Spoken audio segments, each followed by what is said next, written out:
Today, I'd like to talk about what surprising thing Iowa and South Africa have in common. Both Iowa and South Africa are center stage in the news these days, but for different reasons. Would it surprise you, though, to learn that the two have a little known connection? In October, Des Moines, Iowa hosts an event known as the World Food Prize. The award is intended to celebrate individuals who have made significant contributions through science and commerce to global food security. Step into an elevator at the event, and don't be surprised if you brush shoulders with an ambassador from Africa. Sit down to an event luncheon, and the person next to you could easily be a prime minister. Walk across the Des Moines skywalk, and you may well exchange pleasantries with the Secretary of Agriculture. Most are in transit from private meeting to private meeting. Where you won't find many leaders or diplomats is the convention hall, which is blanketed with the booths of NGOs. Many of these NGOs are focused on providing education, research, and material support to subsistence farmers in third world countries. And central to many of these NGOs' missions is sub-Saharan Africa. What you won't likely find in the Des Moines Convention Center during the World Food Prize are Midwestern American farmers. But there is a third group to which both sub-Saharan African diplomats and NGOs alike long to meet with.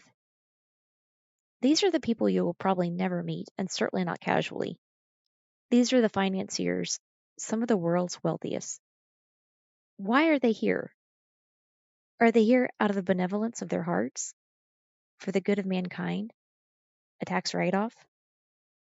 They may well be here for one or all of these reasons. Sub-Saharan Africa has been a particular focus of the World Food Prize for many years, and it may well be that the organization simply has an affinity for Africa and her people. But the facts stand that the world's farmland is rapidly disappearing through erosion, development, and contamination.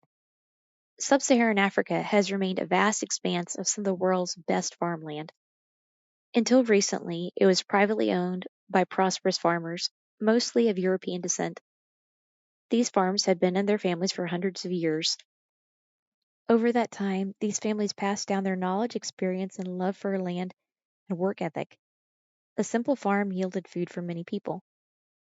Threatened, stolen from, and often murdered, these families who brought home the bacon for sub-Saharan African agriculture eventually left in one way or another, and their land was redistributed to African tribal descendants, many of whom had very little, if any, farming experience or knowledge.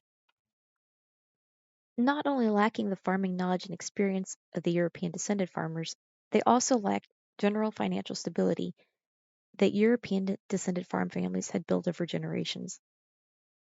Thus, even if they inherited modern farming equipment along with the land, they often don't have the financial wherewithal or the business acumen to maintain it. The cumulative result is that those once immense and immensely productive farms revert to a multitude of small subsistence plots. A farm once worked by one man who fed many is now farmed by many who are laboring to feed themselves. How much the world's financiers are benevolently reaching down to lift up these subsistence farmers through the joint effort of NGOs and government assistance, and how much they are either opportunists or beneficiaries of these situations remains to be seen. Are sub-Saharan and South African policy decisions true grassroots upwellings braced by the will of the people? Or are they top-down decisions made by leadership to appease global financiers? The transition from European descended farmers to those of African tribal descent emerged in the 90s, co-concurrently with genetically modified crops.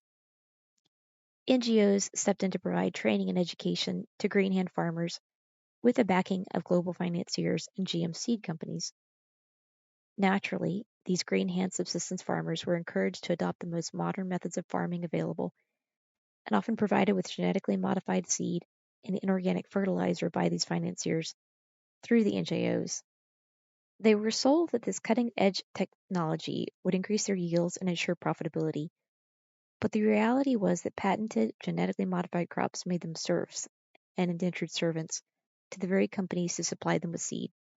One of the many horrors of GM seed are the legalities that its patent holders have created around it.